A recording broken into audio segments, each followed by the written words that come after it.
Viewers, আজকে তোমাদেরকে দেখাবো চরাঞ্চলের জীবনধারা এবং যমুনা নদীর দৃশ্যপট। ভিউয়ার্স, ভিডিওটি সম্পূর্ণ দেখতে থাকুন, তাহলে যমুনা নদীর অপরূপ দৃশ্য দেখতে পারবেন, সাথে চরাঞ্চলের কিছু চিত্র। এগুলো হচ্ছে মসুর কালাইয়ের গাছ।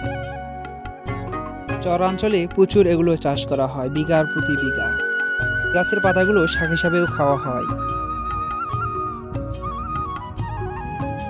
ভিউয়ার্স, আপনারা যে বাড়িগুলো দেখতে পাচ্ছেন, এই বাড়িগুলো কাশফুলের ছাউনি দিয়ে তৈরি করা। বাংলাদেশ নদীমাতৃক দেশ। বাংলাদেশের অধিকাংশ জেলায় নদীতে ভরা।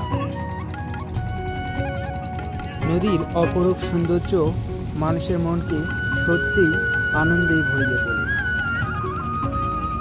বাংলাদেশের প্রধান প্রধান নদীগুলো হচ্ছে পদ্মা, মেঘনা, যমুনা ইত্যাদি। আর আমি যে নদী দিয়ে যাচ্ছি সেটা হচ্ছে যমুনা নদীর একটি শাখা, ব্রহ্মপুত্র নদী। একটা সময় এই নদীতে যেতে আমাদের বাসা থেকে এটা ছিল প্রায় 1.5 কিলোমিটার।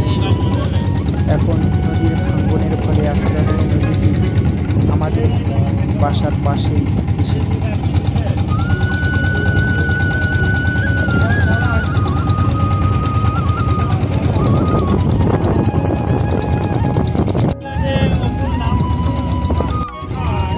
প্রতিদিন মানুষেরা নদীর এপার থেকে ওপারে তারা কর্মক্ষেত্রের জন্য আসে। অনেকেই আবার চরাঞ্চল থেকে শাক, সবজি, দুধ নিয়ে বাজারে বিক্রি করে। এভাবেই প্রতিদিন মানুষের যাতায়াত হয়। অন্তত প্রতিদিন 1000 মানুষের যাতায়াত হয় এইভাবে। আর সম্পূর্ণ ভিডিও দেখার জন্য অনেক অনেক ধন্যবাদ।